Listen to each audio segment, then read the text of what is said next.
আজকে আমি আলোচনা করব যারা কনস্টিপেশনে কষ্ট পাচ্ছেন তারা কি ধরনের খাবার খাবেন। প্রথম কথা হলো প্রোবায়োটিক যুক্ত খাবার খেতে হবে, যেমন দই, ইয়োগার্ট ইত্যাদি। ফাইবারযুক্ত ভেজিটেবল এবং ফল গ্রহণ করতে হবে। ফাইবারযুক্ত ভেজিটেবলের মধ্যে সবচেয়ে উল্লেখযোগ্য একটি হলো ব্রোকলি। ফলের মধ্যে পড়ছে পাকা পেঁপে, পাকা পেয়ারা, তরমুজ, আপেল, কিবি ফ্রুটস, রাসবেরি, ব্ল্যাকবেরি ইত্যাদি। খেজুরের মধ্যে প্রচুর পরিমাণ ফাইবার আছে। কনস্টিপেশন পেশেন্টরাও কিন্তু খেজুর খেতে পারেন, কিন্তু যাদের হাই প্রেশার আছে তাদের কিন্তু খেজুরের ব্যাপারটা অ্যাভয়েড করাই ভালো বা অল্প খাওয়া ভালো। আরেকটি হলো ডাল খেতে হবে। ডাল হলো মটর ডাল বা মুগ ডাল বেস্ট ডাল, কিন্তু মুসুরির ডাল বা কলাইয়ের ডাল কনস্টিপেশন পেশেন্টদের অ্যাভয়েড করা কিন্তু ভালো। ভাতের চেয়ে ভাতের চেয়ে রুটিতে কিন্তু অনেক ফাইবার বর্তমান, সেই কারণে রুটি খেতে হবে কনস্টিপেশন রোগীদের। কিন্তু ময়দা অ্যাভয়েড করতে হবে। ময়দা থেকে যে সকল খাবার তৈরি হয়, চাউমিন, লুচি, পরোটা, এগুলো কিন্তু অ্যাভয়েড করতে হবে।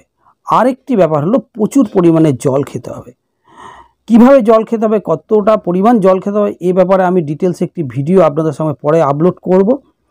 এই সকল খাবার যদি খায় কনস্টিপেশন রোগীরা কিন্তু খুব ভালো রিলিফ পাবে।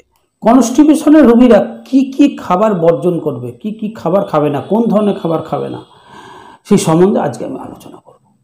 প্রথম যে খাবারের কথা বলবো সেটা হলো ফাস্ট ফুড বা প্রিপেয়ার্ড ফুড। এই ফাস্ট ফুড কিন্তু ম্যাক্সিমামই লো ফাইবার যুক্ত, সাদা ময়দা থেকে তৈরি করা হয়, এবং যে তেলটা ইউজ করা হয় সেই তেলটা কিন্তু তার আগে বেশ কয়েকবার ব্যবহার করা হয়েছে। সেই তেল এবং ময়দা থেকে জিনিসটা কিন্তু ফাস্টফুড তৈরি করা হয়। সুতরাং সেগুলো লিভারের পক্ষে যেমন টক্সিক, তেমন স্টমাকের পক্ষে এবং গাট ওয়ালের পক্ষেও কিন্তু আনহেলদি।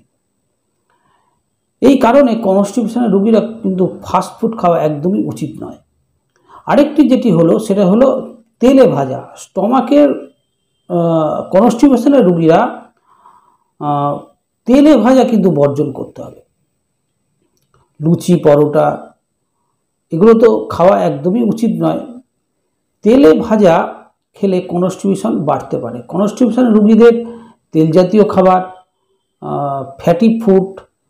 ফ্যাট জাতীয় খাবার, এগুলো বর্জন করা উচিত। পরের যে খাবার সম্বন্ধে আলোচনা করব সেটি হলো ডিম। কনস্টিপেশনের রোগীরা কিন্তু হাই প্রোটিন কোনো খাবার খাওয়া উচিত নয়। ডিম মধ্যে মাঝে ডিমের অমলেট কোনো স্যালাড সহযোগে খাওয়া যেতে পারে, কিন্তু প্লেন ডিম সিদ্ধ বা ডিমের কোনো প্রিপারেশন খাওয়া উচিত নয়। এতে কনস্টিপেশন কিন্তু বৃদ্ধি পায়। এবার আমি যেটা বলবো সেটা হলো মাংস। কনস্টিপেশনের পেশেন্টরা মাংস খাওয়া একদমই উচিত নয়। খাসির মাংস খাওয়া একদমই উচিত নয়। তবে পোলট্রির, মুরগি 2-1 পিস হালকা করে খাওয়া যেতে পারে, তবে খাসির মাংস খাওয়া একদমই উচিত নয় কনস্টিপেশনের রোগীদের। এতে কনস্টিপেশন কিন্তু বৃদ্ধি পায়। কনস্টিপেশনের রোগীদের আটা খাওয়া চলে, কিন্তু ময়দা একদম সম্পূর্ণ বর্জন করা উচিত। সে ময়দা থেকে তৈরি করা রুটি হোক, সাদা পাউরুটি হোক, লুচি, পরোটা, নান, বার্গার, এই খাবারগুলো টোটালি বর্জন করে দেওয়া উচিত। ময়দা থেকে যে খাবারগুলো প্রস্তুত করা হয়। কনস্টিপেশনের জন্য আরেকটা খাবার যেটা আপনার বর্জন করা উচিত সেটি হলো কেক।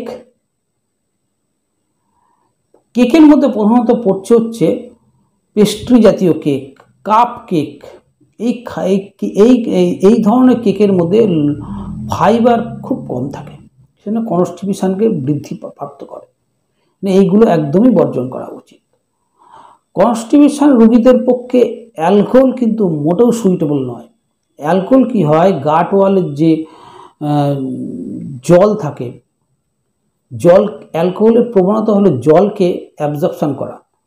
সুতরাং অ্যালকোহল খেলে কিন্তু আপনার কনস্টিপেশন কিন্তু বৃদ্ধি পায়। সুতরাং অ্যালকোহল বন্ধ করে দেওয়া উচিত, বা অ্যালকোহল জাতীয় কোনো প্রোডাক্ট বন্ধ করে দেওয়া উচিত। দর্শক বন্ধু, এই ছিল আজকে আমার ভিডিও। সবাই ভালো থাকবেন, ধন্যবাদ।